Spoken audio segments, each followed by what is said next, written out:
English Without Limit. Episode Building Confidence to Speak English. Hi, I'm Julia, and welcome to English Without Limit. I'm really glad you're here. If you've ever felt nervous, hesitant, or even embarrassed to speak English out loud, then you are in the right place. Today, we're going to talk about something that affects almost every English learner at some point: confidence. It doesn't matter how many words you've learned, how many grammar rules you've memorized, or how many hours you've spent studying. If you don't feel confident speaking English, all that knowledge stays locked inside. And I know that can be really frustrating. Have you ever been in a situation where you understood what was being said? You even had the answer in your head, but you just didn't say it out loud? Maybe your heart started racing. Maybe your mind went blank. Maybe you thought, what if I say it wrong? What if they laugh? I've spoken to hundreds of learners from all over the world, people from Istanbul, Manila, Johannesburg, Copenhagen, and they tell me they feel exactly the same way. And I want you to know you are not alone. Feeling shy or anxious when speaking a second language is completely normal, but you don't have to stay stuck there. You can grow out of it, step by step. In today's episode, we'll take that first step together. We're not chasing perfection. Instead, we'll focus on what really helps you feel comfortable and natural when speaking English. So, take a deep breath with me. You're not here to be judged. You're here to grow. And every time you show up and try again, you're building that confidence muscle. Think about this. Confidence doesn't mean never making mistakes. Confidence means speaking up even if you might make one. It means showing up even when you feel unsure. Here's something powerful. Confidence isn't something you either have or don't have. It's something you practice. Just like learning to ride a bike or cook a new recipe, you get better with repetition, not perfection. Let me ask you, have you ever compared yourself to someone else and thought, they're so good at English, I'll never be like that? If that sounds familiar, stop right there. That kind of thinking doesn't help you. You're not in competition with anyone. You're not late. You're not behind. You're just on your own journey. The only person you need to compare yourself to is the version of you from yesterday. And here's a little secret. Most people who speak English fluently are still learning. They still forget words, hesitate, and correct themselves mid-sentence. The difference is they don't let those moments stop them. They keep going. And so can you. So how do we begin to feel more confident? It starts by showing up. Just listening to this podcast is one form of practice. You're training your ear and getting more comfortable with the rhythm and flow of English. But today, I want to challenge you to go one step further. After you listen, try saying some of the phrases out loud. Repeat them. Hear your own voice in English. Get used to it. That's how you start to make the language yours. I remember talking to a listener from Warsaw. His name is Pierre, and he told me he studied English silently for years, reading books, watching shows, memorizing vocabulary. But when it came time to speak, he froze every single time. He felt like the words disappeared when he needed them most. One day, he started reading short dialogues out loud every morning. At first, it felt awkward. He told me, Julia, I sounded like a robot. But 2 weeks later, something shifted. His mouth started moving more easily. The words came quicker. And the next time someone spoke to him in English at work, he didn't freeze. He answered. It wasn't perfect, but it was a start. And that's what matters. Maybe you're wondering if the same could work for you. I promise it can. You don't need a special gift or a perfect accent. You just need to use the language. Confidence doesn't come from hiding. It comes from doing, from trying, from speaking. Even when you're not sure. Even when your voice shakes a little. Here's something you can try right now. Say it with me. I am learning. I am growing. I am allowed to make mistakes. Say it again. Let those words become part of you, because they are true. No one speaks perfectly all the time, not even native speakers. What matters is your message, what you want to say, how you connect with others. That is what language is for. I know sometimes you may feel discouraged. Maybe someone corrected you in a way that made you feel small. Maybe someone laughed when you said something wrong. And I get it. That hurts. But don't let one bad moment define your future. Let it teach you, not stop you. You're stronger than that. There's something really powerful about giving yourself permission to grow. Not waiting until you feel ready, not waiting until your grammar is perfect or your vocabulary is huge, but starting now, with what you know, with the words you have, and building from there. That's how real confidence is born. Let me tell you about Mei Ling from Hong Kong. She joined an international online program and had to introduce herself in English on the first day. She was terrified, her hands shaking, her voice tiny, but she did it anyway. And when she finished, guess what happened? Her classmates clapped. They appreciated her courage. That small moment gave her the confidence to keep speaking throughout the course. Now she helps others feel comfortable in English. Imagine that. Someone who once whispered now helps others speak up. That kind of transformation is possible for you too. It doesn't require magic. It takes consistency, support, and belief in yourself. That's what this community is all about. We support each other. We grow together. If this episode speaks to you, if it makes you feel like you're not alone, like you can do this, please take a moment to like this podcast and subscribe. It helps us reach more learners like you, people who want to grow, speak, and feel confident in English, people who want to stop waiting and start expressing. Confidence isn't the final goal. It's the bridge between your learning and your speaking. And once you cross it, a whole new world opens up. You start making connections. You start having real conversations. You start feeling proud of your progress. I'm really glad you're here because this is where change begins. Every day, I talk to English learners from cities like Madrid, Tokyo, Lagos, Berlin, and Jakarta. And you know what I hear again and again? I want to speak, but I'm not ready. I need to improve my grammar first. That sentence, or some version of it, comes up constantly. And while it's totally understandable, it's also one of the biggest beliefs holding learners back from real progress. Here's the truth.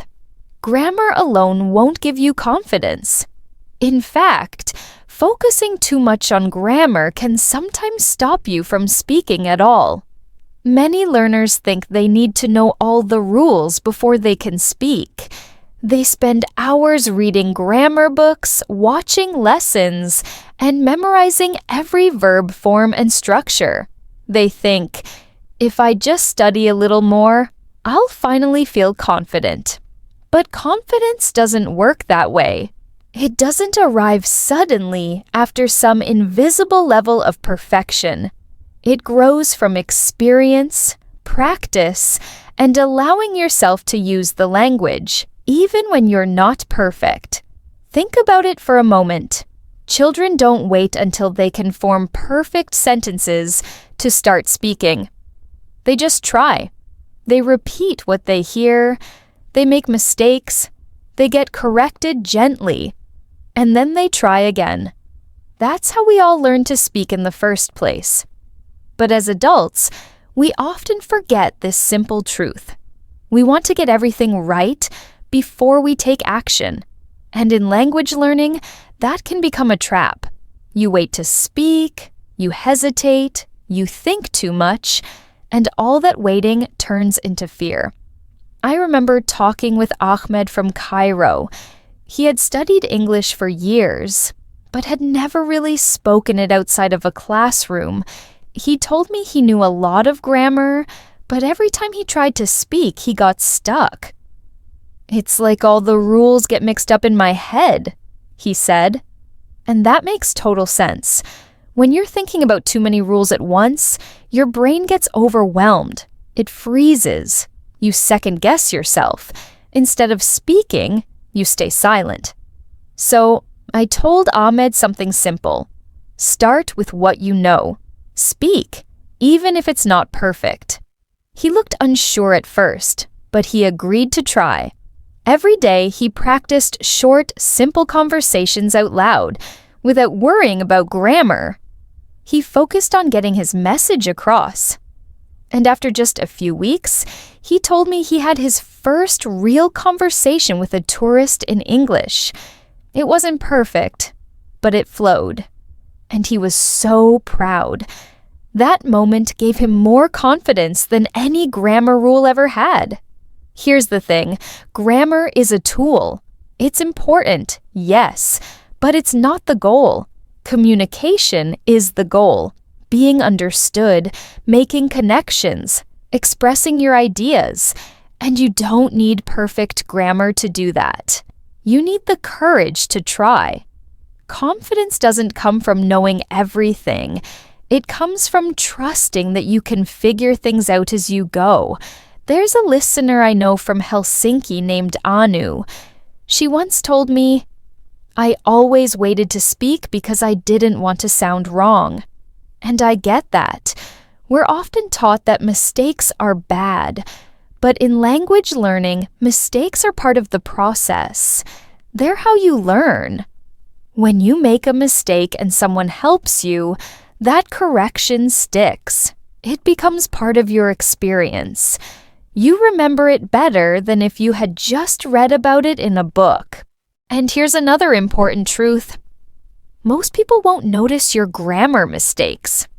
They're not listening to judge you. They're listening to understand you.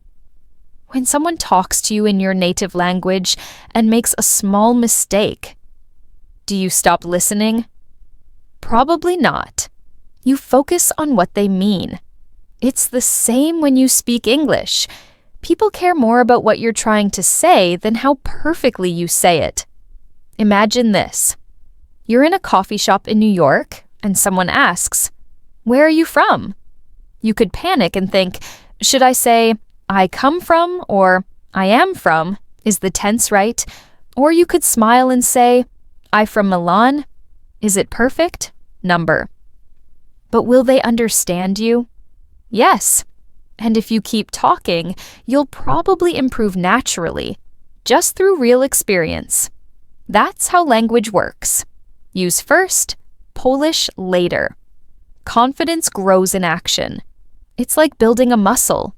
You can't think your way into being stronger. You have to move, lift, repeat. The same is true for speaking English.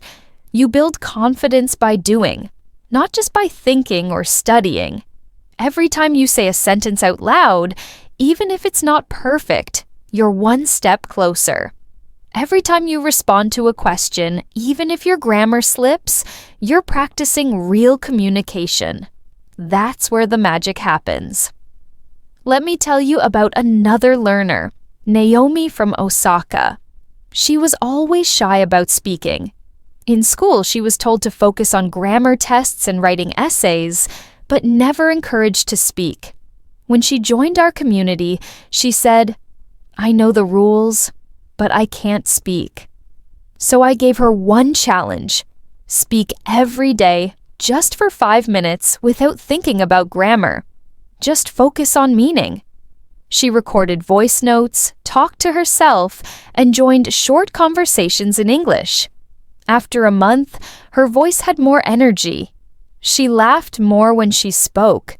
She made mistakes, sure, but she kept going. And now, she leads small conversation groups for beginners. She didn't wait to be perfect. She gave herself permission to grow. That's what I want for you too. I want you to stop waiting. Stop thinking you need more grammar before you speak. You already know enough to start, and starting is the key. If you keep waiting for some perfect moment, you'll miss out on real experiences, on real communication, real friendships, real confidence.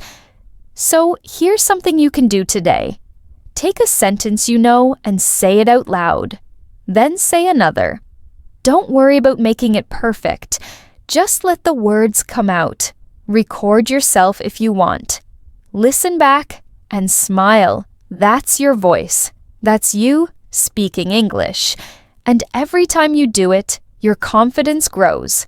You're showing your brain that it's safe to speak, safe to try. And that's powerful. Grammar will always be there. You can keep learning and improving it over time. But confidence, that's what makes you use what you've learned. It's the bridge between knowing and doing. And you don't have to wait to cross that bridge. You can start today, right where you are, with the tools you already have. I remember the first time I met Elena. She had joined one of our online sessions, and in her introduction, she typed in the chat, "I understand English, but I don't speak. I feel blocked." That word, blocked, stayed with me. Elena was a talented graphic designer from Madrid, someone with a creative mind, a love for travel, and a deep curiosity about the world. She had been learning English since she was a teenager, but always in silence. She watched movies with subtitles, listened to podcasts, read articles and books. But when it came time to speak, she shut down. She told me that whenever she imagined herself speaking English, she felt this heavy weight in her chest, like all the words were trapped inside her. "I know the words," she said, "but I don't know how to let them out." It wasn't because she didn't care. On the contrary, she cared too much. She didn't want to sound foolish. She was afraid of making mistakes. Afraid of people not understanding her. And that fear kept her silent. For years. Then something unexpected happened.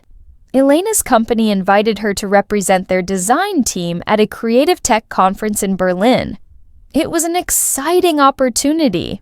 Workshops, networking, panels, and many of the speakers would be international. The language of the event?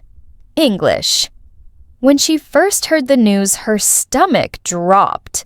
Her initial thought was to decline. She told her manager, "Maybe someone else should go. Someone who speaks better English." But her manager believed in her. "You've got the experience," he said, "and your English is good enough." That phrase, "good enough," was something she had never believed about herself. For Elena, it had always been. Not ready, not good, not confident. But this time, she didn't want to miss the opportunity. So, she said yes. The weeks leading up to the conference were intense. She prepared by watching videos of past conferences, repeating phrases out loud, and practicing answers to common questions. But still, she worried, what if I freeze? What if I say something wrong and they laugh? Those were the thoughts she shared with me the day before her flight. And I told her what I've told so many learners before. You don't need to be perfect. You just need to be present. People aren't listening for perfect grammar. They're listening for connection. When she arrived in Berlin, the first day of the conference felt overwhelming. English was everywhere. On signs, in casual conversations, on stage. She attended a morning workshop but stayed quiet, sitting in the back, taking notes. Then, during the lunch break, she found herself at a table with 3 other designers. One from Warsaw, one from Cape Town, and one from Seoul. They greeted her in English. She smiled, nodded, and sat down. Her heart was racing.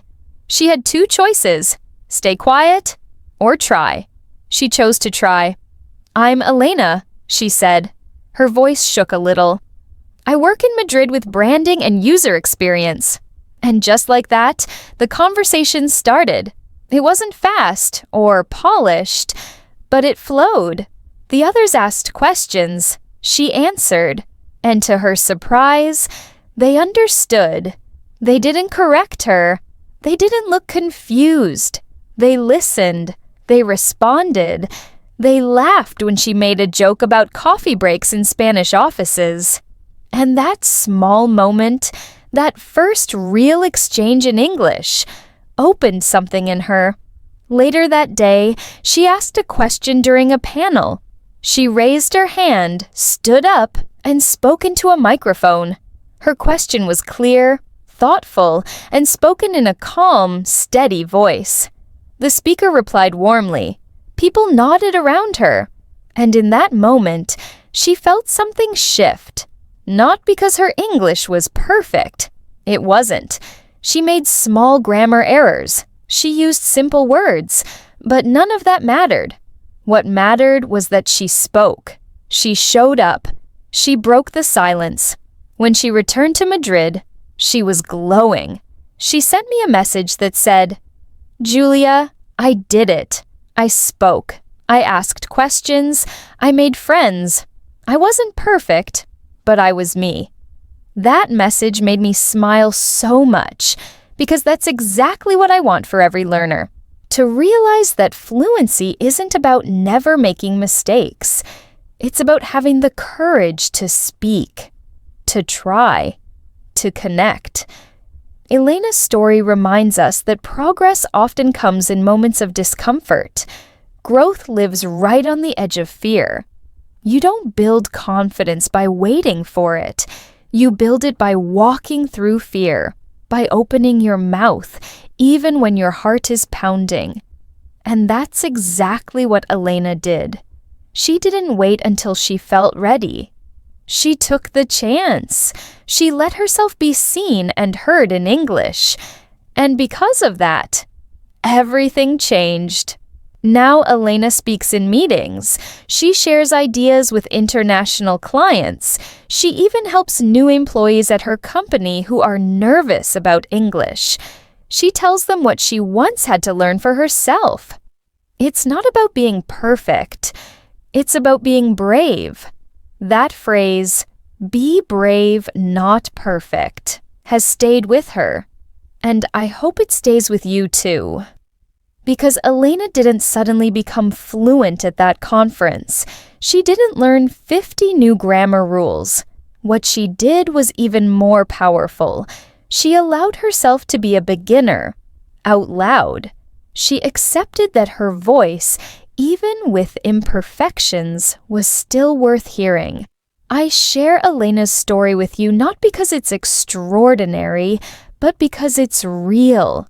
It's what happens when we decide to take one small step forward, even if we're scared. Maybe you're listening right now and thinking, "I could never do that." But maybe you could.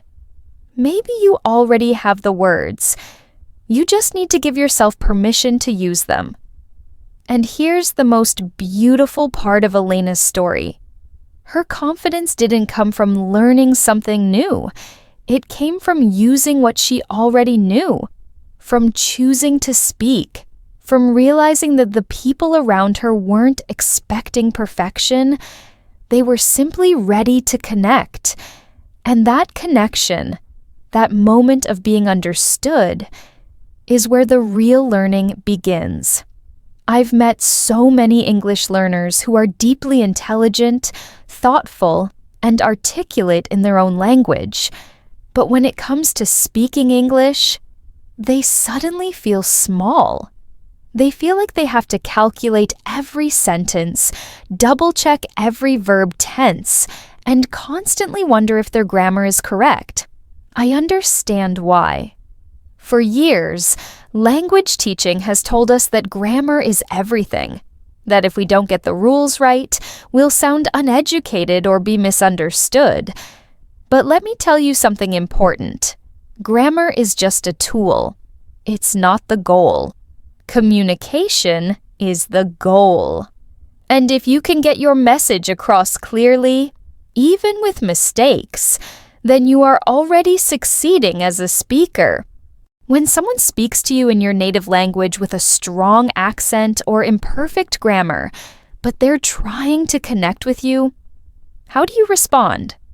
Most of us feel curious, warm, even inspired. We admire the effort. We don't sit there judging their verb conjugation. So, why do we assume that native English speakers or other learners are judging us so harshly? In most real-life situations, people are not grading your grammar. They're trying to connect. They're listening to understand, not to critique. One thing I always say is this: fluency is not about speaking like a textbook. It's about making people feel understood. It's about building bridges between ideas, between cultures, and between people. And sometimes the best way to build that bridge is to use simple, clear, familiar words, the kind of words you already know. You don't need to sound fancy to make an impact. In fact, the most powerful communicators in the world often use the simplest language. Take someone like Haruki, for example. He's a software engineer from Osaka who works remotely with teams around the world. When I first met him, he said, "I am afraid of speaking because I don't want to embarrass myself. I know many words, but I forget them when I speak." So, we did an experiment. I asked him to explain his job using only the most basic vocabulary he could think of. He said something like, "I build programs. I fix problems in code. I help teams use the product." Was it elegant? Maybe not. Was it clear? Absolutely. And that's what mattered. What Haruki realized in that moment was that clarity didn't require complexity. It required confidence in simplicity. As he started to believe in his ability to express ideas clearly, even in basic language, his confidence grew. He began speaking more often in meetings. He started giving short updates. And with each interaction, his vocabulary naturally expanded. Not because he memorized lists of academic words, but because he communicated, listened, responded, and learned. This is what happens when we shift our focus from perfection to communication. We stop being afraid of mistakes. We stop holding our breath before every sentence, and we start trusting ourselves. We begin to realize that our message matters more than our grammar. That connection matters more than precision. I often tell learners to imagine they're giving directions to someone in a hurry. If you overthink every sentence, the person gets lost. But if you say something simple like, "Go straight," "Turn left," "The bank is near the supermarket," they get the message. That's communication. It's not polished. It's not grammatically perfect, but it works. And that's the point. The truth is, English isn't just one version of the language. It's spoken in so many ways by people all over the world. Someone from London sounds different from someone in Mumbai, Toronto, or Johannesburg. Each speaker has a different rhythm, accent, and way of expressing ideas. And yet, they all communicate.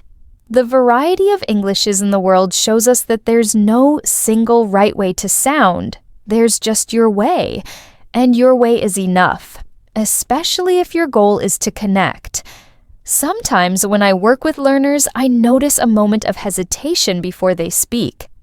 They pause, they frown, they say, "Wait, is this correct?" And I gently stop them and say, "Tell me your idea." Forget about grammar for a second. Just tell me what you want to say. And almost every time, they say something meaningful, something real. And I can see the relief on their face when they realize they didn't need permission to speak. They just needed space to speak freely. This doesn't mean grammar isn't useful. It is. It helps us fine-tune our message, but it should never be a wall that blocks you from speaking. If you make a mistake, it's okay. Most people won't even notice. And even if they do, most will appreciate the effort, not the error. What they'll remember is the idea you shared, the emotion in your voice, the way you looked them in the eye when you spoke. That's what communication is about. I've spoken to people from all over, from Istanbul to Chicago, Dubai to Prague, and what I've learned is that the most powerful speakers aren't the ones who know every grammar rule. They're the ones who speak with intention. They focus on their message. They aren't afraid to repeat themselves or to pause and search for a word. They know that speaking English is a skill built on use, not on perfection. So if you've been waiting to speak until your grammar is perfect, I want to invite you to let that go. Start using the words you already know. Say things simply. Don't worry if it's not advanced. What matters is that you're expressing yourself, that you're participating in conversations, that you're letting your ideas be heard. Because when you stop obsessing over grammar, something beautiful happens. Something unlocks when you hear yourself speak regularly. Another great technique is reading out loud. Take a short article, a part of a book, or even a social media post in English and read it aloud. Focus on the rhythm and flow of the sentences. Don't worry about sounding like a native speaker. Just aim to be clear. This helps you get used to English sentence structures and improve your pronunciation. When you read silently, your brain processes the language. But when you read aloud, your mouth and ears join the experience, making the learning deeper and more physical. One learner I worked with, Aisha from Nairobi, made reading aloud part of her bedtime routine. Every night before sleeping, she would choose a paragraph from a book and read it out loud slowly. She said it made her feel more comfortable with long sentences and gave her more confidence during work presentations. It was a small daily practice, but over time, it created a big change in how she felt about speaking English. And then there's my favorite, talking to yourself while doing simple tasks, cooking, folding laundry, walking your dog. These are perfect moments to speak English out loud. While you're chopping vegetables, you might say, "Now I'm cutting the carrots. I need some salt." This recipe is easy. You're not practicing for grammar perfection. You're practicing for fluency, for comfort, for flow. You're teaching your brain to speak without fear. I once met Jin, a young professional from Seoul who worked in finance. His schedule was full, and he didn't have time for regular language exchanges. But he told me that every morning as he got ready for work, he'd speak to himself in English while choosing his clothes or packing his bag. It was just a few minutes, but it gave him a mental warm-up. He said it was like preparing his brain to operate in English for the day. And because it was private, there was no pressure, just him and his voice. If you're worried someone will hear you and think you're strange, remember this. Practicing out loud is not for performance. It's for progress. It's your space to experiment, make mistakes, and improve. And honestly, most people are too busy with their own lives to notice if you're talking to yourself on the train or whispering English in your kitchen. If it helps, you can wear headphones and pretend you're on a call. Just a few minutes a day can completely change how comfortable you feel when you speak. Sometimes learners tell me they don't know what to say to themselves when practicing alone. If that sounds familiar, here's a simple trick I always recommend. The 5-minute talk. Set a timer for 5 minutes. Pick a simple topic. Maybe your weekend plans, your favorite movie, or your daily routine. And just speak non-stop. Don't worry about grammar or looking up words. Just keep going. If you get stuck, repeat what you just said or switch to another topic. The goal here is not perfection. It's flow. Over time, you'll find it easier to speak without freezing up. Another idea is to keep an English journal, but by voice. Instead of writing, speak your thoughts into your phone's recorder. Talk about your day, your goals, something that made you happy or frustrated. Later, listen back to hear how you sound. This isn't to criticize yourself, it's to notice your progress. You'll start recognizing words you use a lot, places where you pause, and moments when your confidence shines through. Remember, you don't need a perfect environment to practice. You don't need quiet or an audience. What you need is permission from yourself to try. You're not waiting for English to become automatic. You're creating that ability by using your voice every day. You're teaching your mouth how to form words, your ears how to hear sounds, and your mind how to organize ideas in real time. I truly believe that if more learners practice speaking out loud daily, even just a little, their confidence would grow faster than they imagine. You'd stop feeling like English is something you only study.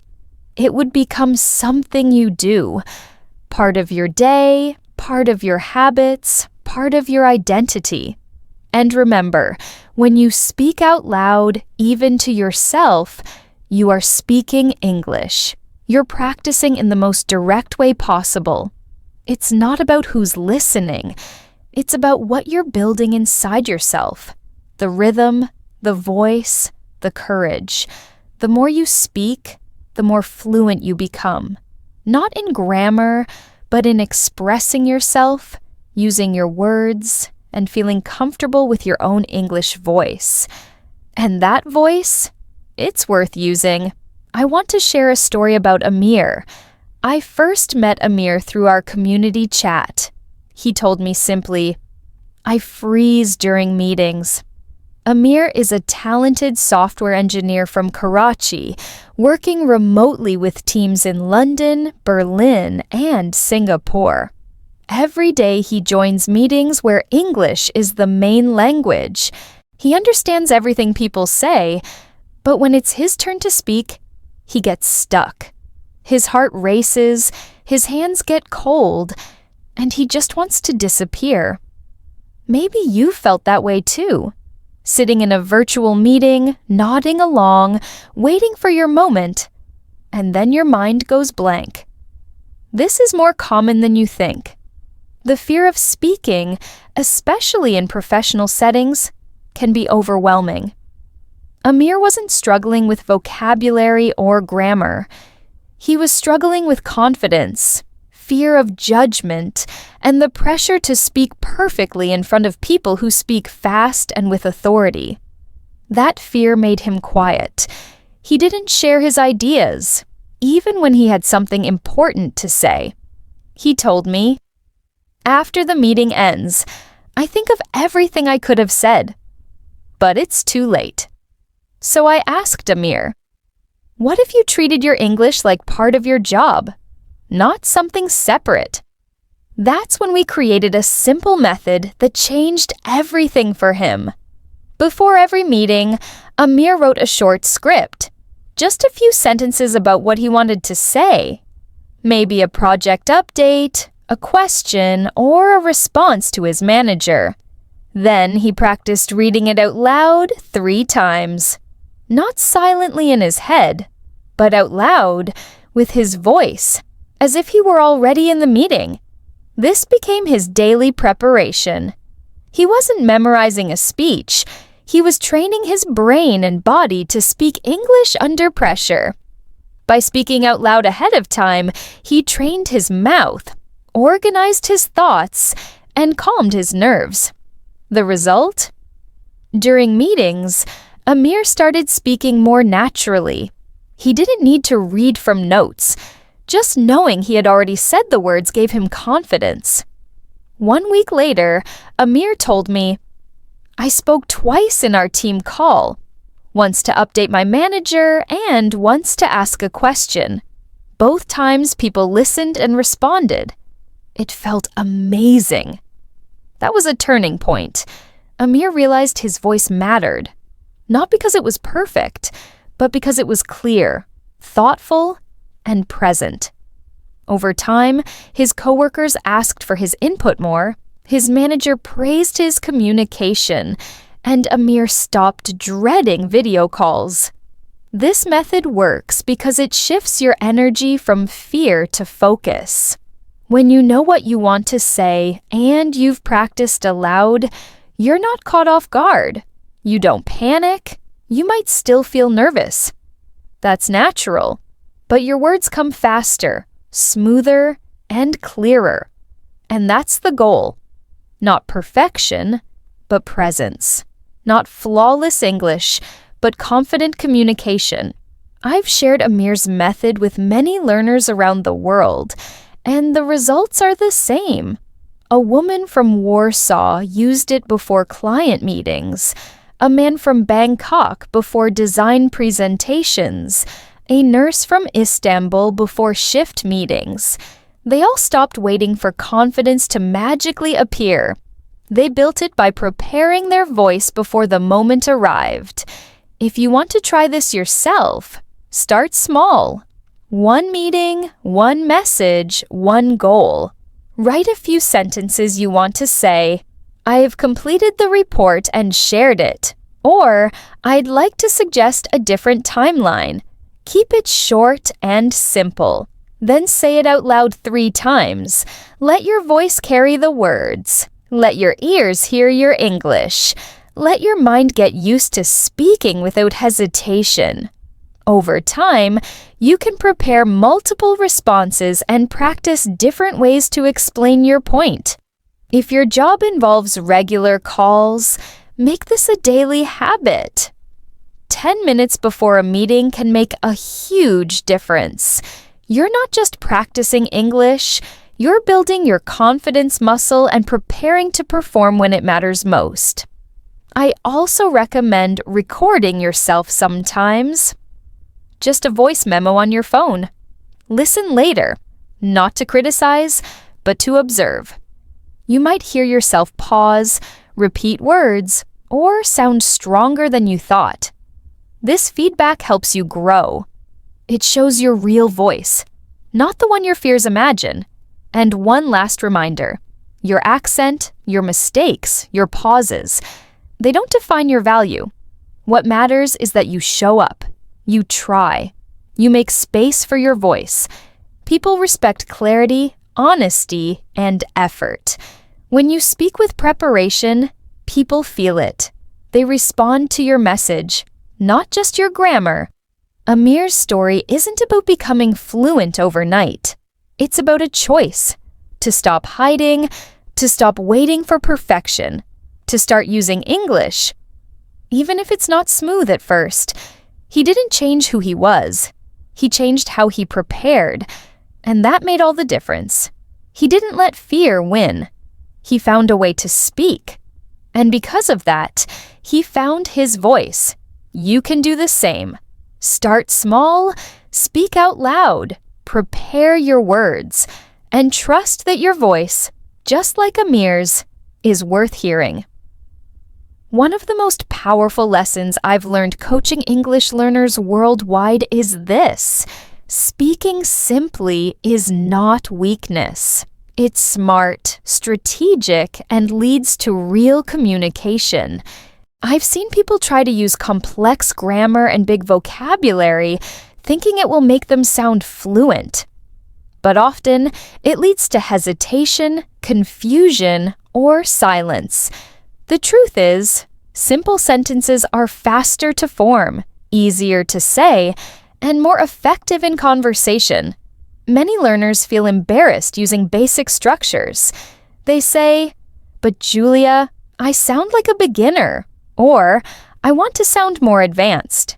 And I always ask, do you want to impress people or be understood? Communication isn't a competition. You don't score points for longer words. You succeed when people understand you and respond naturally. Think about how native speakers talk every day. They don't say, "I am currently experiencing a period of emotional instability." They say, "I'm feeling down." They don't say, "It is of utmost importance that we address this concern at our earliest convenience." They say, "We need to talk soon." The beauty of English is expressing big ideas with small words. When you train yourself to use shorter, clearer sentences, you reduce the time spent thinking, correcting, and doubting. You start speaking more naturally and confidently. I remember working with Lucas, a civil engineer from Warsaw, who used to write long, complex messages for meetings, trying to memorize them. But when he spoke, he often got stuck halfway through a sentence. One day, I asked a student to say what he wanted to say using the fewest words possible. Instead of saying something like, "I would like to provide a brief overview of the project's current status and highlight any foreseeable obstacles," he said, "Let me share a quick update and possible problems." And honestly, it was perfect, clear, efficient, confident. Why does this work so well?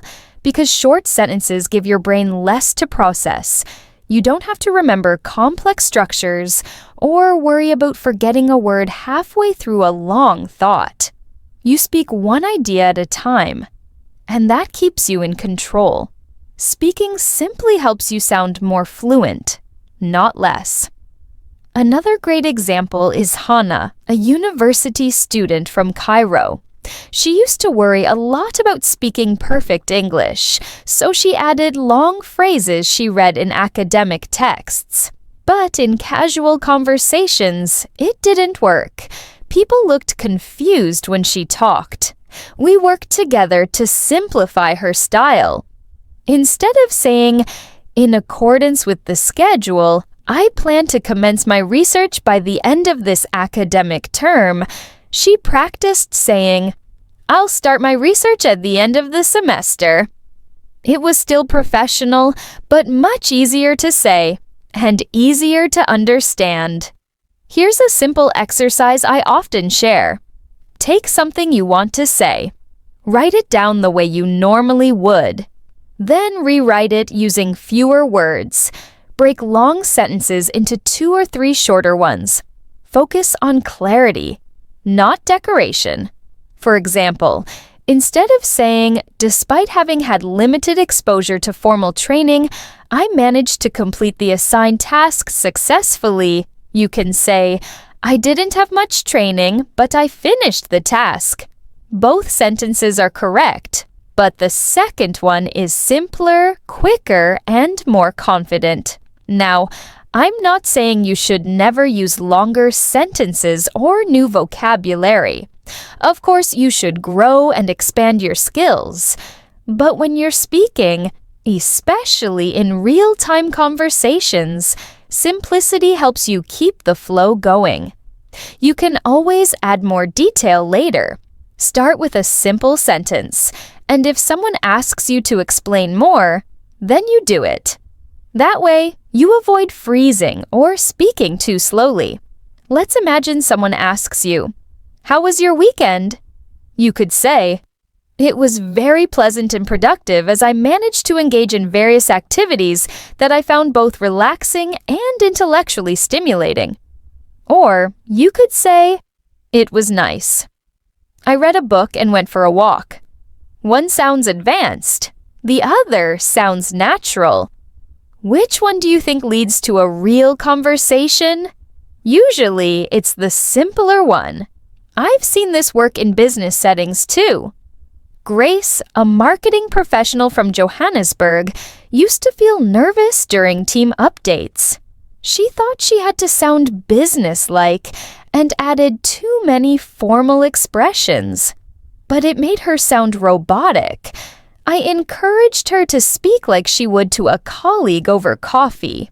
Instead of saying, "We have identified a number of challenges associated with user engagement metrics," she said, "We found some problems with how users interact." Her coworkers appreciated the clarity, and she started feeling more confident because people responded better to her ideas. Simple sentences also give you more time to listen. When you're not trying to build long, complex responses in your head, you can focus on what the other person is saying. That's what makes a real conversation. It's not just about speaking, it's about connecting. And connection happens when your words are clear and honest. When you speak simply, you give others space to understand and respond, especially if they're not native English speakers. Your clarity helps them relax. It creates a more equal exchange. You're not trying to impress. You're trying to include. So the next time you feel pressure to sound more advanced, stop and ask yourself, what's the simplest way I can say this? Not the shortest, just to be short, but the clearest, the most direct. You'll notice your confidence growing because you're not struggling to find the perfect word. You're using what you know, and what you know is enough. This shift in thinking is powerful. It gives you permission to speak now, not later.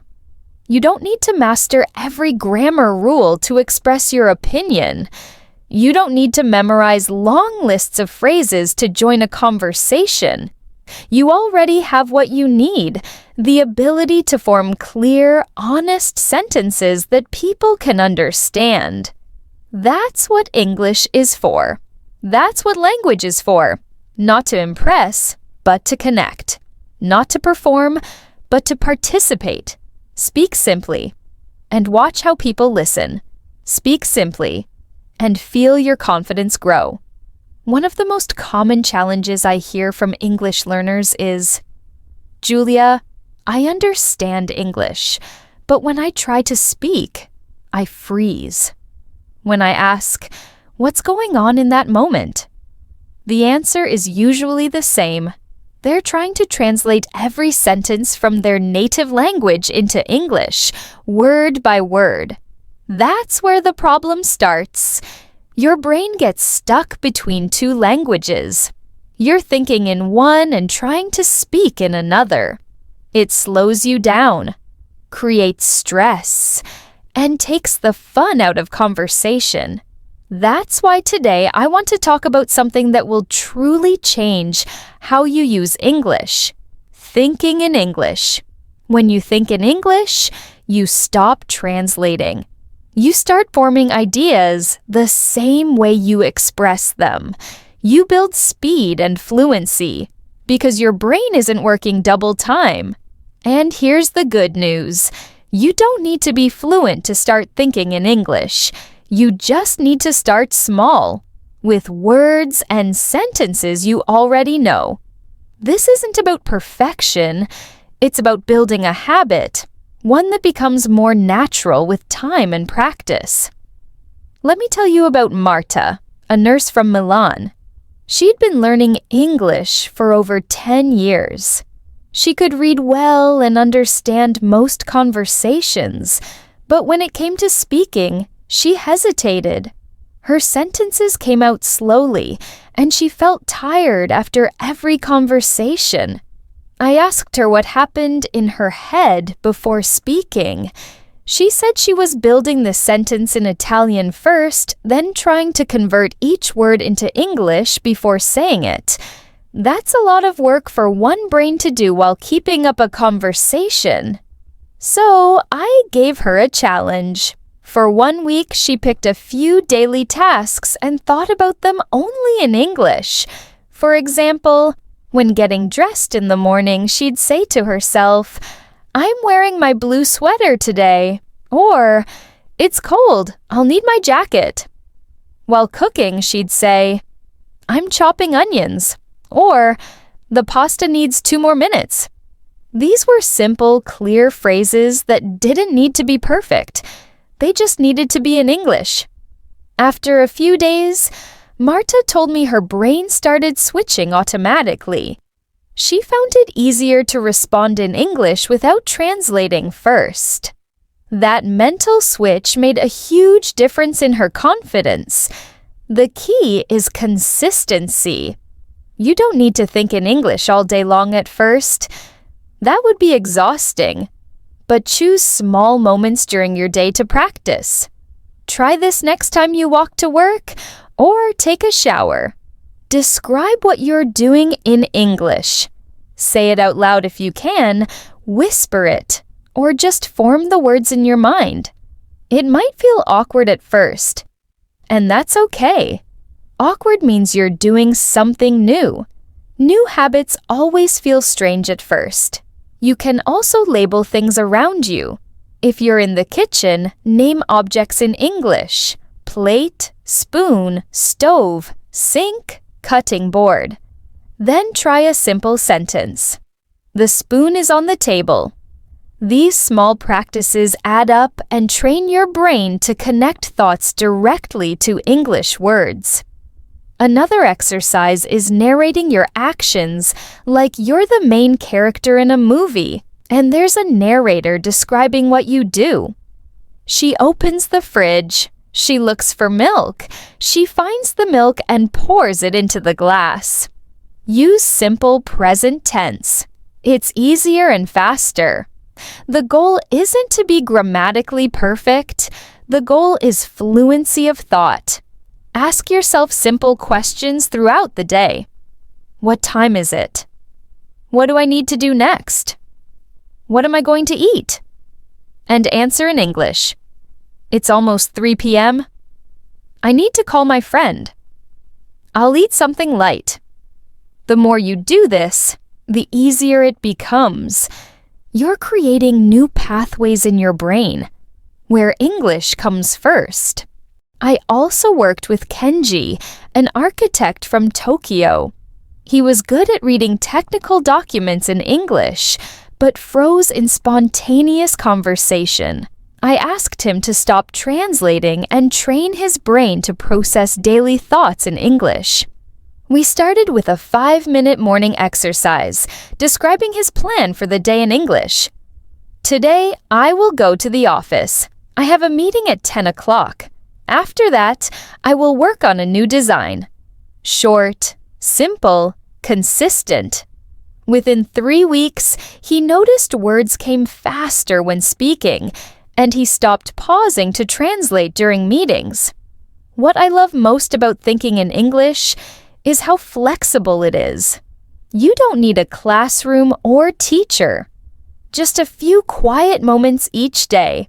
Waiting in line, riding a bus, brushing your teeth. Those are perfect times to switch your inner voice to English. You can even set reminders on your phone that say, "Think in English for 2 minutes." It might sound silly, but it works. Over time, your brain adapts and English becomes part of your thinking process, not just your studying process. And one more thing. You don't need to be advanced to think in English. Thinking in English helps you become advanced. The mistake most learners make is waiting until they feel ready. But readiness comes through use. If all you know are basic sentences, then use those. If your vocabulary is small, that's fine. Use the words you have. It's not about perfect English. It's about using your English. I remember Amara from Lagos. She said, "My English is not good enough to think in." I told her, "That's exactly why you should start thinking in it. It's like going to the gym. You don't wait until you're strong to start working out. You become strong by going." Thinking in English is mental exercise. You start where you are and grow through practice. So, if you've been feeling stuck or slow when speaking, pay attention to what's happening in your mind. Are you building sentences in your native language first? Are you trying to find perfect translations? If yes, it's time to let that go. Start forming ideas directly in English, even if simple, even if imperfect. That's how fluency begins. Not in translation, but in thought. When you begin to think in English, everything becomes faster, smoother, and more natural. And the more natural it feels, the more confident you become. Remember, confidence is a muscle. Like any muscle, it grows stronger the more you use it. You don't need a special class or partner. You have many chances every day to practice speaking English, right in your normal life. The secret is to use these moments intentionally and creatively, bit by bit, day by day. Think about your morning routine. When you wake up and start getting ready, describe what you're doing in English. For example, while brushing your teeth, say, "I'm brushing my teeth. I like the taste of mint toothpaste." When you look in the mirror, say, "Good morning. Today is going to be a great day." Small actions like these connect your thoughts directly to English words. The more you do it, the more natural it feels. Suddenly, you're not just repeating phrases, you're expressing yourself. Walking to work or school is another perfect time to practice. Think about what you need to do or notice your surroundings. Put those thoughts into English sentences as you walk. For example, "The weather is nice today. I see many people walking with umbrellas. I hope it doesn't rain later." Even if you're alone, talking out loud or quietly to yourself is great practice. Don't worry about sounding strange. The goal is practice, not perfection. When you prepare dinner, use this time to build confidence. Describe what you're doing as you cook. "I'm cutting onions. I need to boil water for the pasta. This recipe is easy and delicious." Imagine explaining the recipe to someone who doesn't know how to cook. This makes speaking English practical and relevant to your life. It also reduces pressure because you're practicing, not performing. Let me tell you about David, a marketing specialist from London. David was nervous about speaking English in meetings at work. He felt he never had enough time to prepare and often stayed silent during discussions. One day, David decided to try something different. He began describing his daily activities out loud in English, even when he was alone. In the mornings, while getting dressed, he would say things like, "I'm wearing a blue shirt today. I have a presentation this afternoon." In the evenings, while cooking, he narrated the steps of his meal preparation. This simple habit helped David build a daily routine of thinking and speaking in English. After a few weeks, David noticed something amazing. During meetings, he was able to share his ideas more clearly and with less fear. Now, you might wonder, does this method work for beginners too? The answer is yes. You don't need a big vocabulary or perfect grammar to describe your daily routine. Just use simple words and short sentences. For example, instead of saying, "I am going to prepare a nutritious meal consisting of various vegetables," you can say, "I'm making a salad. It has tomatoes and lettuce." Keep it simple. The goal is to speak as much as possible, not to impress anyone. The more you practice, the easier it gets. Practicing with your daily routine also helps break the habit of waiting for the perfect moment or the perfect words. Sometimes learners wait for a conversation partner or a formal setting to practice. But life is full of moments you can use right now. These little moments add up and create big results over time. The best part? You don't have to change your schedule or set extra time aside. Just add English practice into what you already do. Here's another tip. Use repetition with variety. For example, every morning describe what you're wearing, but change your words or add new details. One day you might say, "I'm wearing black shoes." The next day, "I have a warm jacket today." This keeps your practice fresh and helps you learn new vocabulary without pressure. You can also switch up the routines you describe. Some days, talk about what you see outside your window or what you plan to do after work. There's also an emotional benefit to this kind of practice. When you talk to yourself in English during familiar activities, it reduces anxiety. The language becomes part of your everyday life, not something separate or intimidating. It starts to feel natural. This builds a positive feeling around speaking English and slowly pushes away the fear of making mistakes or sounding awkward. Feel free to get creative. Imagine you are a tour guide explaining your day to a visitor, or pretend you're recording a video diary about your life. These mental exercises make practice fun and motivating. You'll start to associate speaking English with enjoyable activities instead of stressful ones. Remember, confidence comes from doing. The more you speak, even if it's just to yourself, the stronger your speaking muscle grows. Just like in any exercise, consistency is more important than intensity. It's better to speak English for 5 minutes every day than to try 1 hour once a week. Your brain remembers regular practice and builds connections that make English easier and faster to use.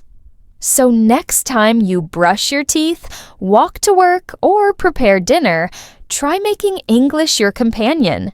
Describe what you're doing, what you see, and what you think.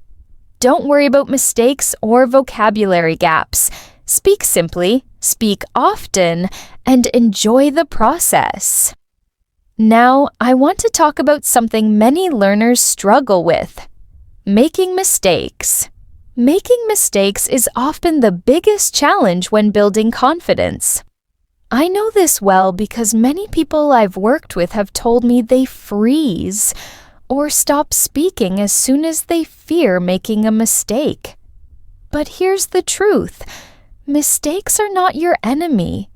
They're actually your best friends on this journey. The sooner you get comfortable with making mistakes, the faster your confidence and fluency will grow. Let's change how we think about mistakes. See them as stepping stones, not setbacks. Nobody speaks a language perfectly, not even native speakers. They make slips, forget words, or say something awkward sometimes. The difference is that they've been practicing since childhood and accept mistakes as natural. As learners, it's easy to think every mistake is a failure or makes you look less smart. But this belief only holds you back. Instead, remind yourself every mistake means you're pushing yourself to use the language. And that's where real learning happens. Let me share a story about May, who lives in Shanghai. She studied English for many years, but never spoke much because she feared mistakes and judgment. One day, May decided to change her mindset. She started practicing with a language partner and promised not to worry about mistakes. At first, she made many, mixed up tenses, mispronounced words, and forgot simple phrases. But she kept going, asked for feedback, and listened carefully. Over time, May saw that each mistake helped her improve. She realized people appreciated her effort more than her accuracy. This gave her confidence to speak more and more. Now, she can hold conversations comfortably. May's story shows us that embracing mistakes is the path to progress. One way to get comfortable with mistakes is to practice in low-pressure situations. Speak when you're alone or with supportive friends who understand your learning. When no one judges, it's easier to experiment and learn from errors. Try recording yourself speaking, then listen later. This helps you notice mistakes without pressure. Over time, you'll hear your progress and feel motivated. Also, change your inner dialogue. Instead of a harsh voice telling you, "I shouldn't have said that," try encouraging yourself like a friend. Say, "It's okay to make mistakes," or "I'm learning every day." Positive self-talk builds confidence and reduces anxiety. Before you speak, prepare yourself mentally for mistakes. Tell yourself, "I might say something wrong, and that's okay. I'm here to learn, and I will get better." When you expect mistakes, they don't surprise or scare you. Remember, communication is the real goal. People want to understand you, not judge you. Most listeners appreciate when someone tries to speak their language, even if it's not perfect. If you don't understand or make a mistake, don't be afraid to ask for clarification or repeat yourself. This shows you care about communicating clearly. It's normal. Here's a practical exercise. Set a mistake challenge. Try saying at least 5 sentences each day, knowing some will be wrong. The key is to say them anyway. Write simple sentences before speaking to feel prepared. Then reflect on what you learned from your mistakes. Mistakes often lead to funny or memorable moments. Sometimes errors create laughter or shared jokes, a great way to connect with others. Don't be afraid to laugh at yourself gently. It makes the journey more enjoyable and lowers pressure. Finally, think about how amazing it is that you're trying to learn a new language at all. Speaking English is not easy. You're stepping outside your comfort zone every time you speak. This courage deserves respect and celebration.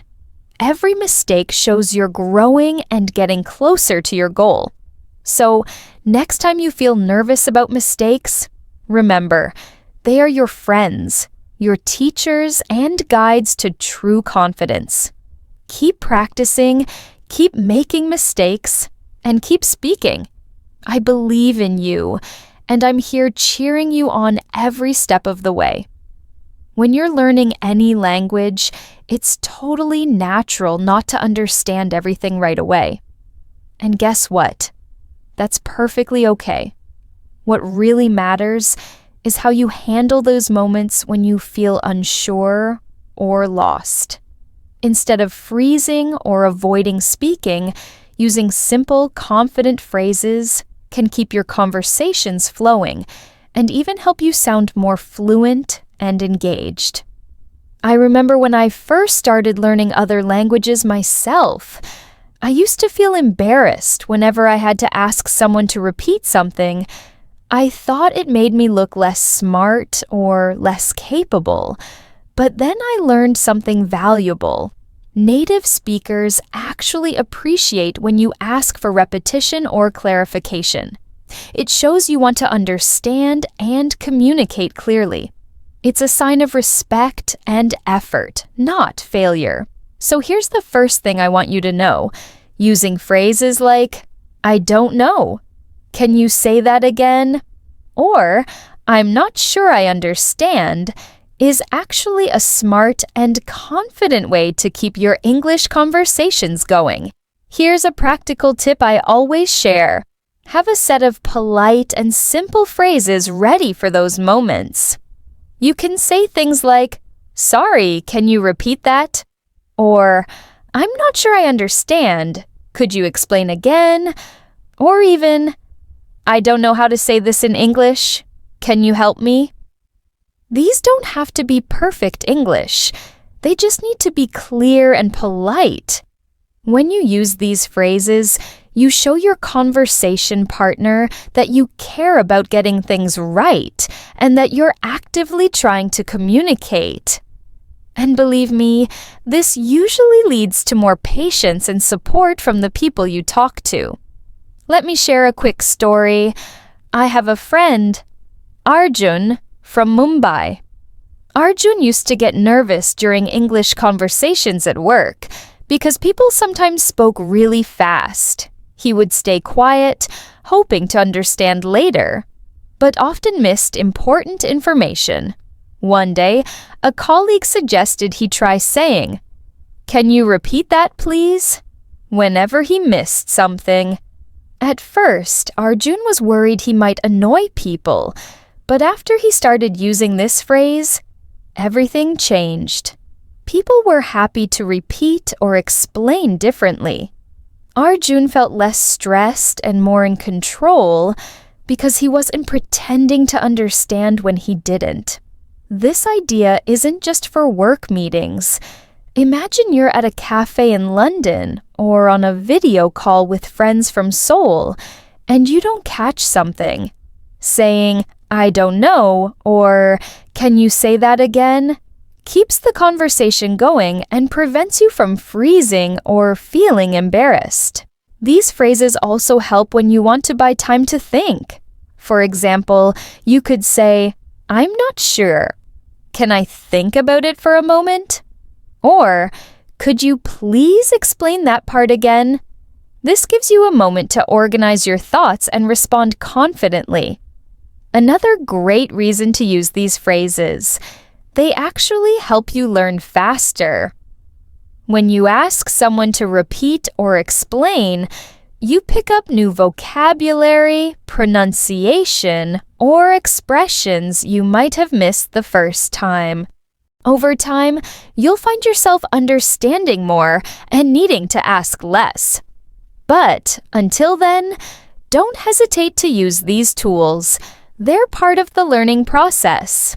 It's also important to practice these phrases out loud so they feel natural when you need them.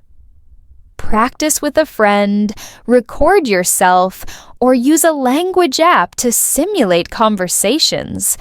The more comfortable you are, the more confident you'll feel in real life. Remember this. Confidence isn't about never making mistakes or understanding everything. Confidence is about knowing what to do when you don't understand and keeping the conversation alive. If you ever feel nervous or stuck in a conversation, take a deep breath and try a phrase like, "Sorry, I didn't catch that," or "Can you repeat that slowly, please?" These are polite ways to ask for help, and most people will appreciate your honesty. That positive response will boost your confidence even more. One last tip. These phrases can also be great conversation starters. When you ask for repetition or clarification, it can open new topics and help you connect better. You might learn more about the other person's culture, language habits, or interesting expressions. So these phrases can make your English conversations richer and more enjoyable. Now, I want to shift gears and talk about something else just as important, celebrating your small wins. Yes, Those little moments when you say just one sentence in English, understand a phrase, or practice a new word out loud. These small victories matter more than you might think. Recognizing them can help you build real confidence and keep moving forward on your path to fluency. When I first started learning English, I often felt frustrated because I was focused on what I couldn't do yet. I wanted to speak perfectly and never make mistakes. But that kind of thinking just made me feel stuck.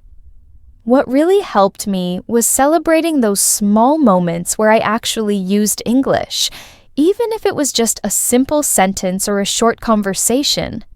Those moments proved I was making progress, and they motivated me to keep going. Learning a language doesn't always feel like progress. Sometimes it feels like you're standing still, especially when you compare yourself to fluent speakers.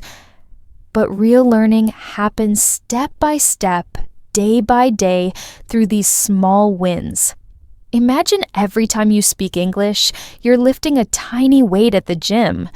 At first, it feels hard and you lift just a little. But with practice, those small lifts add up, and soon you're stronger and more confident. Think about your own English journey. Can you remember a time when you spoke English and felt proud? Maybe ordering food in Paris, asking directions in Singapore, or chatting with a coworker in London. Those moments are your wins, and they deserve to be celebrated. Celebrating small wins keeps your motivation alive and helps you avoid burnout. Learning English is a long journey, and some days you'll feel tired or frustrated. When you focus only on big goals, it's easy to lose hope, but celebrating small victories creates a positive cycle where success fuels motivation. Here's a practical way to celebrate. Keep a journal or notebook to write down your daily English achievements. These don't have to be big. Maybe you said hello to a colleague, understood a song lyric, or used a new word. Looking back shows you how far you've come. You can also share your wins with friends, language partners, or online groups. Sharing connects you to a community and inspires others to recognize their own progress. And don't forget to reward yourself. It can be something simple like taking a break with your favorite tea or watching a fun English video. These small rewards make learning enjoyable. Remember, small wins build on each other. When you recognize one success, it gives you confidence to take the next step, even if it feels scary. This gradual progress is how real confidence and skill grow.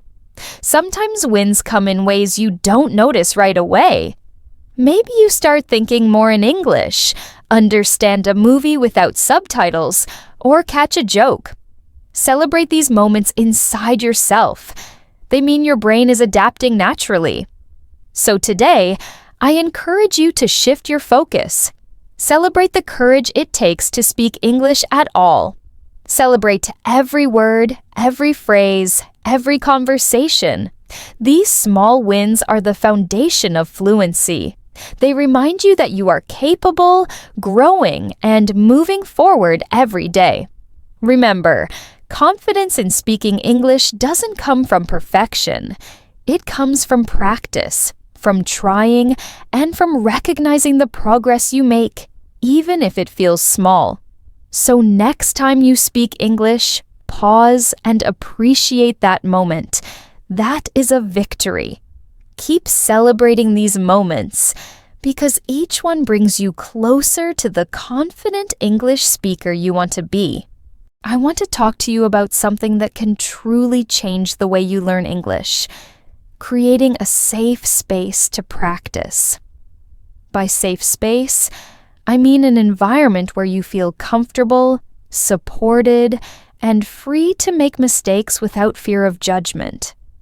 Confidence doesn't grow in a vacuum. It grows where you feel accepted, encouraged, and understood. That's why finding or building your own safe space can be one of the most powerful steps on your English learning journey. Many learners struggle because they practice in places where they feel judged or nervous. Maybe it's a strict classroom or a group where others speak better English and it makes you feel small. Or maybe you try to practice with friends or coworkers who don't have the patience to listen carefully or who correct you too much. These situations can make you anxious and stop you from speaking freely. But here's the good news. You don't have to stay stuck in those spaces.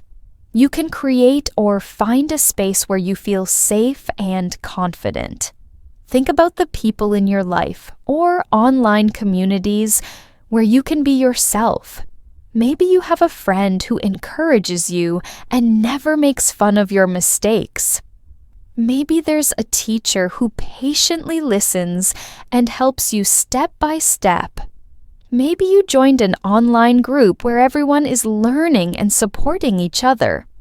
These are examples of safe spaces, and the more time you spend in these environments, the more your confidence will grow. When I started learning English, I felt very shy and worried about making mistakes. Then I joined a small conversation group with people from different countries. Everyone was learning, and no one was perfect. We laughed a lot, helped each other, and celebrated each little success. That group became my safe space. It made me want to speak more and more. I felt free to try new words, ask questions, and make mistakes without fear. That safe space was like a warm, supportive bubble where I could grow. If you don't have a safe space yet, don't worry. You can create one. Start small, practice with a trusted friend or family member who speaks English or is also learning.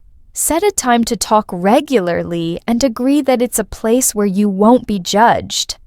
Another option is to join online communities or language exchange groups where people are kind and supportive. There are many platforms today where learners connect to practice English without pressure. It's also important to set boundaries in your safe space. For example, ask people not to correct every mistake, but to focus on understanding what you want to say. Sometimes too many corrections can make you nervous and stop you from speaking. A good safe space encourages you to speak first and corrects gently or after you finish. This balance keeps you motivated and helps you learn naturally. Creating a safe space is not only about the people around you, but also about your own mindset. Sometimes we are our own harshest critics. You can create an inner safe space by being kind to yourself. Remind yourself that mistakes are normal and part of learning. Speak to yourself as if you were encouraging a good friend. This inner support makes it easier to practice out loud and take risks with your English. Another way to create a safe space is to choose topics you enjoy and feel comfortable discussing. When you talk about things you know well or like, your confidence increases because you already have something to say. It's okay to start with simple topics like hobbies, favorite foods, or your daily routine. As your confidence grows, you can explore more challenging topics. Safe spaces can also include tools and activities that reduce pressure, apps that let you speak and listen at your own pace, recording yourself, or language games where the focus is on fun, not perfection. These tools create an environment where you can practice freely and without judgment, even when you're alone. Remember, confidence is like a plant. It needs the right soil, water, and sunlight to grow. Your safe space is that nurturing environment. When you find or create it, your speaking will improve naturally because you feel secure enough to take chances and learn from every experience. You don't have to speak perfectly to belong in this space. You just have to show up and try. If you ever feel stuck or frustrated, return to your safe space. Spend time there, listen, practice, and connect with others who understand the challenges of learning English. These moments will help you recharge and remind you that learning is a journey, not a race. The right environment makes all the difference. So today, think about your own learning environment. Who supports you? Where do you feel comfortable speaking English? If the answer isn't clear, or you feel like you don't have that yet, take a small step toward creating that safe space. Reach out to a friend, join an online group, or set a goal to practice gently with yourself.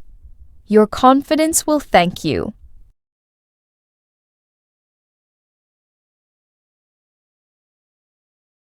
Confidence doesn't come from speaking perfectly. It comes from feeling safe enough to speak at all. And your safe space is where that confidence begins to grow. Before we wrap up, I want to leave you with a very important message. Your voice matters. I truly believe this because every person who learns English brings something unique. You're not just learning words or grammar. You're sharing your experiences, your ideas, and your culture with the world. And that is powerful.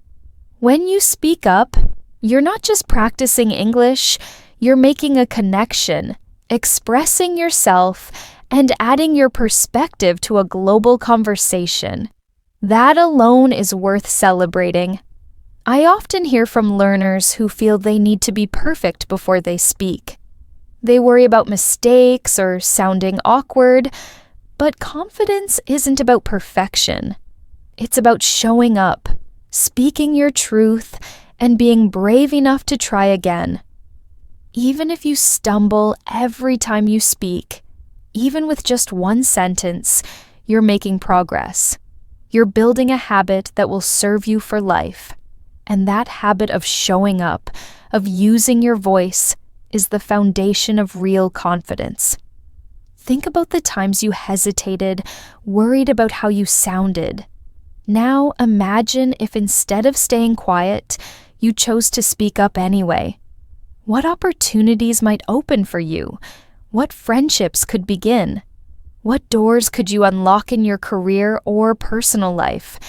Your voice has power, even if it feels small or unsure at first. It grows stronger the more you use it. Remember, mistakes are part of this journey, not roadblocks. They are stepping stones. Each time you speak, even with errors, you are learning and improving. Mistakes are proof that you are trying, and trying leads to success. The people who listen don't expect you to be perfect. They want to understand your ideas and connect with your personality. When you relax into this truth, speaking becomes less scary and more enjoyable. You're not alone in this. Millions of English learners around the world face the same challenges. We are a community. That's why I invite you to share this episode with friends, family, or anyone who wants to speak English with more confidence. When you share, you're not just passing information, you're offering support and encouragement. You're helping others find their voices too. Don't forget to explore more episodes here at English Without Limit. Each one is filled with tips, stories, and practical advice to help you move forward with your English. Listening to others' experiences reminds you that progress is possible and often happens in small, everyday moments. We're all walking this path together. Every story shared, every tip tried brings us closer to the confidence we want. Before I finish, Take a moment now to appreciate yourself. Reflect on how far you've come. Maybe you spoke English in a new situation recently, or you tried a new phrase. Those moments count. They matter. Your voice deserves to be heard, not just by others, but by you as well. Believe in your ability to communicate and connect. You have valuable things to say, and the world is waiting. Confidence in English isn't a destination. It's a process, showing up, practicing, learning, and sharing. It's about embracing who you are, including your accent, your unique way of expressing ideas, and yes, even your mistakes. These are what make your English your own. So keep speaking, keep practicing, and keep believing in yourself. Your voice matters. Your story matters. You are part of an amazing global community of learners, growing, sharing, and connecting through English every day. I'm so proud to be on this journey with you. If this episode inspired you, please share it with someone who could use a little confidence boost. Together, we can create a space where everyone feels safe and motivated to speak up. Thank you for listening to English Without Limit. Keep shining with your voice. I'm Julia. See you next time.